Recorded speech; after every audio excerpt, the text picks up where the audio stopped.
Okay, we're here for chapter 3, episode 3, changing the narrative. Man, we've been getting a lot of different response about the list that we actually created. Some good, some bad, which is what we expected. Majority was very respectful and kind of want to address some of the concerns and some of the questions some people had in regards to how we decided to come up with the mythology of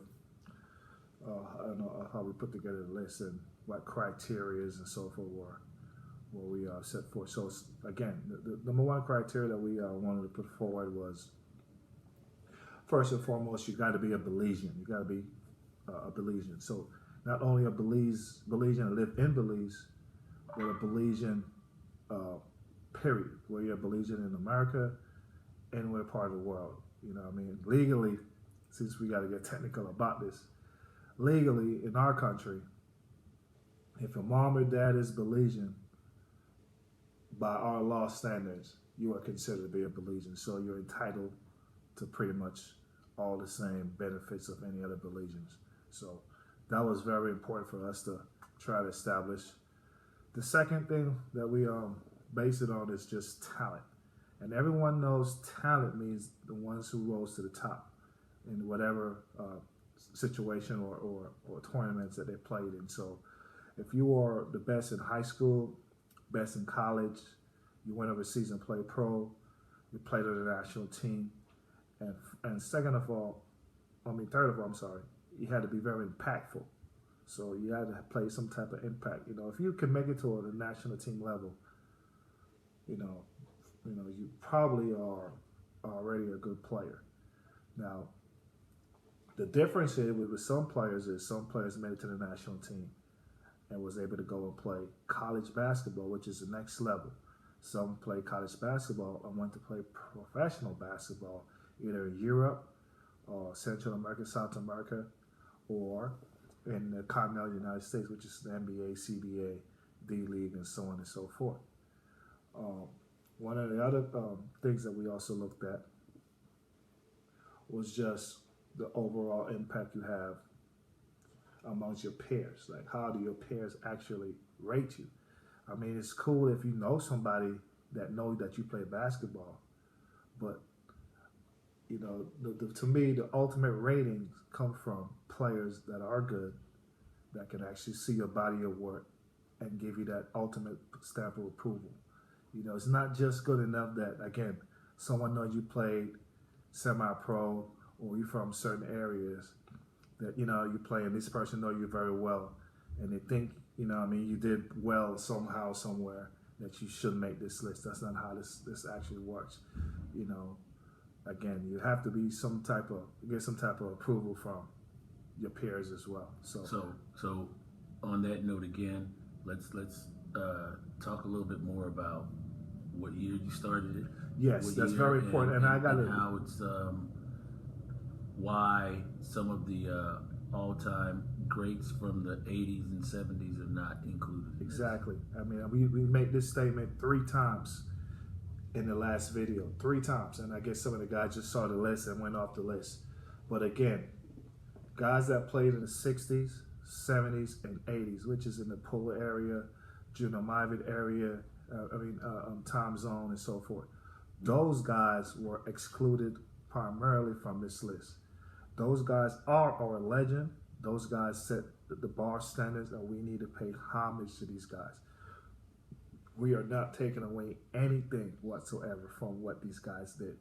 My only thing that I will say is I thought it was kind of suck that there were no kind of documentation to actually show proof or video of what these guys actually did and what they have accomplished since then. But the Colburns of the world, the Polo Lightburn and his generation, the Poppy Mivett, the Daniel Main, and so on and so forth. Those guys we've been hearing about throughout a long time in our life. Those guys was kind of excluded because, again, their body of work were not documented, and we only started the list based on semi-pro when semi-pro started in 1992. So Please understand that. And the other thing is, I want to touch on, because one of the questions people had, one of the concerns one of the persons who had online was, well, we need to have a list for a person, people that's from America, and a list for the local born Belizean. I think that's kind of like not cool, because at the end of the day, again, we're all Belizean. So we're not going to create a list to exclude anyone. We're all one people, and we need to get out of that mentality that there's a Belize in Belize and a Belize in America. There's only one Belize, and Belize, being a Belizean in itself is more than just living in Belize. You know what I'm saying? But that kind of goes along with the argument, though. So we're gonna. I see those people's perspective on where they're coming from as far as that's concerned. But I see it too. That would be the same argument with the guys from the 70s and 60s and Nah, 80s. they completely got excluded. They got completely excluded because of stats weren't being taken. But we can still. There are people out there that's actually seeing those people play, and they can have the input, and they can send us information and shoot us and tell us about some of those great players. And we can't not talk about them, because all these people that we have on these lists, I'm quite sure a lot of them saw these guys play. Correct. So so to the people out there, continue to shoot us those names, some of the great names that you know. Right. Some of them happen to be our family members, and they may be your family members, but feel free to shoot some of those names our way, so we can, because I think somewhere down the line we're going to have another list just for them. Have another list. Just for them. Just for those guys from 1960. I go back all the way to 1960 to 1992 when Summer Pro actually started. So we will definitely got to put a list for them. And also, I want to talk about the list that I would love to be on. To me, the list that we are talking about tonight is the list of people who are impactful for the Belize people. And this list to me is the ultimate list. Is this you mean coaches? No, this is not just for coaches. This is just the list of coaches, staff members, assistant coaches, and players who made an impactful a lot of the players, not just they made an impact in the sport, in their lives, they helped in their lives, in people's lives, and they touch a lot of kids. Mm-hmm. So we'll start off tonight with just 5 names, and again, I don't want to put them in any kind of you're order. You're gonna do 5, and I'm gonna do 5. Yeah, because your 5 may be different from mine. Yeah. All right. So he'll do his 5, I do my 5, but again, we're not gonna put it in order, because even how you put names in order, that kind of started a controversy. So my 5 that I will start with will be Paul Leichner, Darwin Puppy Leslie, Matthew Smiling, Marshall Nunes, and these 2 guys. I mean, they're 2 guys, but I put them together: Roscoe Reese and Rupert Brown. I mean, it's 6 guys, but those guys. I mean, I can't. Those guys work together. You know what I mean? Okay. So okay. Yeah, right. I can't just name Roscoe Reese without naming Rupert Brown, because over the last 10 years, man, 10, 15 years, these guys are in the trenches every single day. Mm-hmm. I mean, every day, working out these kids, being in their lives, trying to make a difference. They're the ones that are doing the job we supposed to be doing.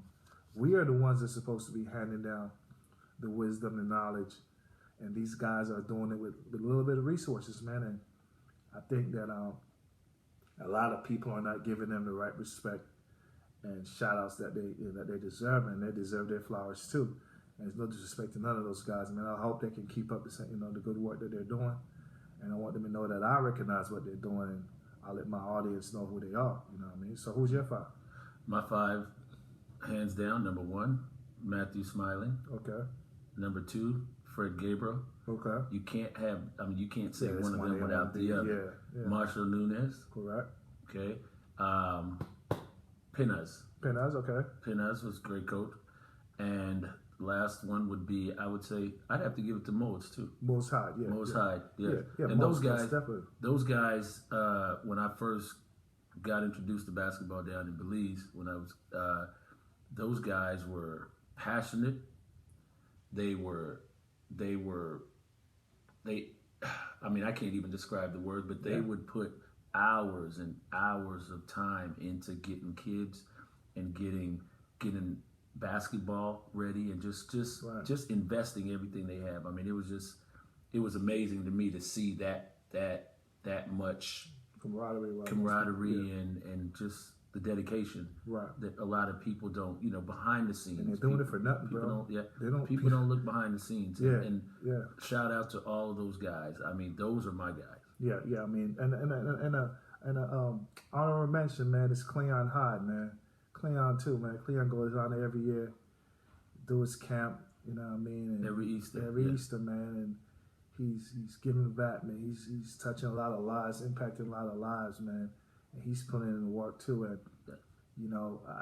we can't stop thanking these guys.